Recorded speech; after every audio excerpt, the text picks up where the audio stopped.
2 दिन बाद मुंबई में बीएमसी के लिए मतदान होना है, लेकिन सियासी लड़ाई हिंदू मुसलमान तक पहुंच गई है। हिजाब वाली पीएम वर्सेस हिंदू मेयर की जंग अब तेज हो चुकी है।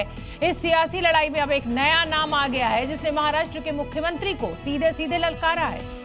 फडणवीस, अगर अल्लाह ने चाहा तो एक दिन इसी निकाब और हिजाब पहनकर एक मुसलमान औरत हिंदुस्तान की प्राइम मिनिस्टर बनेगी इंशाअल्लाह। फडणवीस को मन से चुनौती देने वाली इस मोहतरमा का नाम सैयदा फलक है। ओवैसी की पार्टी से आती हैं, एमआईएम की राष्ट्रीय महिला प्रवक्ता है। सैयद ने महाराष्ट्र में निकाय चुनाव में भाषण देते वक्त हिजाब वाली पीएम की हुंकार भरी।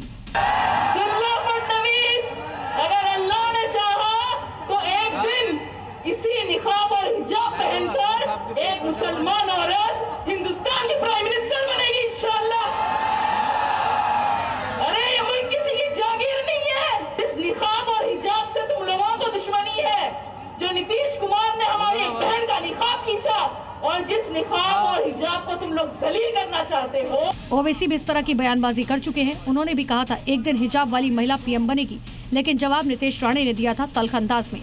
साहिब अम्बेडकर का जो संविधान है वो ये कह सकता है कि कोई भी भारत का नागरिक वजीर आजम बन सकता है, सदर जमहूरिया बन सकता है। और असदुद्दीन ओवैसी का ख्वाब यह है कि एक दिन आएगा इस देश में एक हिजाब पहनने वाली बेटी इस देश की वजीर आजम बनेगी इंशाअल्लाह ताला। अब्बा का पाकिस्तान नहीं है, कोई बुर्का वाली इधर महापौर बनी। यहाँ हिंदू राष्ट्र में हमारे हिंदू और राष्ट्रभक्त सोच के ही मेयर महापौर बनने वाले। दरअसल मुंबई में मुस्लिम वोटों की संख्या अच्छी खासी है और यही वजह है कि निकाय चुनाव हिंदू मुसलमान पर आ गया। ओवैसी की पार्टी बुर्का हिजाब मुसलमान के मुद्दे पर उछल रही है, तो बीजेपी का दो टूक कहना है मुंबई का मेयर तो हिंदू ही बनेगा। ब्यूरो रिपोर्ट, जी मीडिया। उत्तर प्रदेश में अपराधियों पर प्रहार जारी है। 24 घंटे में उत्तर प्रदेश पुलिस ने गाजियाबाद से गोंडा तक, प्रतापगढ़ से लेकर मथुरा तक बदमाशों का हिसाब किया है। यूपी पुलिस के इसी ताबड़तोड़ एक्शन पर आपको ये रिपोर्ट देखनी चाहिए।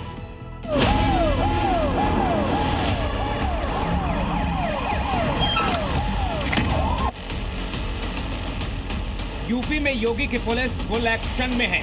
24 घंटे में ताबड़तोड़ एनकाउंटर के दौरान करीब 20 अपराधियों को गिरफ्तार किया गया। ये तस्वीरें बता रही हैं कि योगी फोर्स किस तरह से अपराधियों पर कहर बनकर टूट रही है और एक एक बदमाश का हिसाब किया जा रहा है। कौशाम्बी में 7 शातिर चोर, गाजियाबाद और सहारनपुर में नशा तस्कर पकड़े गए। झांसी में 2 बदमाश, प्रतापगढ़ में 3 बदमाशों को गिरफ्तार किया गया। गोंडा में 25,000 का इनामी धरा गया, तो वहीं मथुरा और फिरोजाबाद में हत्या के आरोपी पुलिस के हत्थे चढ़े। सीएम योगी आदित्यनाथ ने बार बार समझाया है कि यूपी में अपराध का मतलब यमराज को बुलावा है। इसके बावजूद जो लोग नहीं समझ पा रहे हैं, योगी के निर्देशों के मुताबिक यूपी पुलिस उनका इलाज कर रही है। पुलिस आगे आगे दौड़ती थी और गुंडे उसको पीछे से दौड़ाते थे। अब वह यूपी नहीं है,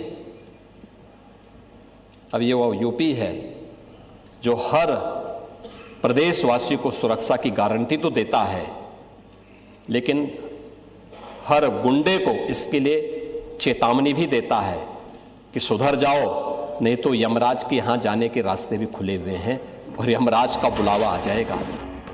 बेटियों की सुरक्षा को लेकर योगी कितने सख्त हैं, वो कई बार बता चुके हैं, लेकिन इसके बावजूद मथुरा में इन बदमाशों ने यूपी के सिस्टम को चुनौती दी। महिला की हत्या करके शव खेत में फेंक दिया, जिसके बाद पुलिस ने इनकी तलाश शुरू की।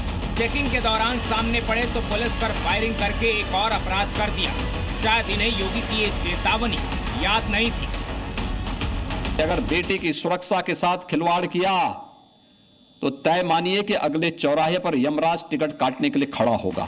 अगर किसी को यमराज से टिकट कटवाना हो तो किसी राह चलती हुई बेटी के साथ छेड़खानी करके दिखा ले। सहारनपुर का नदीम गांजा, चरस और ड्रग्स की तस्करी करके सिस्टम को चुनौती दे रहा था, उस पर भी पुलिस ने शिकंजा कसा। गाजियाबाद का ये बदमाश भी नशा तस्करी में शामिल था। अब इसको चलने के लिए पुलिस वालों का सहारा लेना पड़ रहा है। कुल मिलाकर यूपी में किसी भी तरह की आपराधिक गतिविधि का मतलब है अपने लिए जहन्नुम का टिकट लेना। वहाँ बड़े दुर्दांत माफिया थे पहले यूपी में, बड़े बड़े दुर्दांत माफिया थे। पिछली सरकारें उन्हें प्रश्रय देती थी ये सब जहन्नुम की यात्रा में जा चुके हैं। योगी बार बार हर मंच से इसी तरह बदमाशों को चेतावनी देते रहे हैं। इसके बाद भी जो लोग सुधरने का नाम नहीं ले रहे हैं, उनके लिए योगी फोर्स का ऑपरेशन एनकाउंटर लगातार जारी है। ब्यूरो रिपोर्ट, जी मीडिया।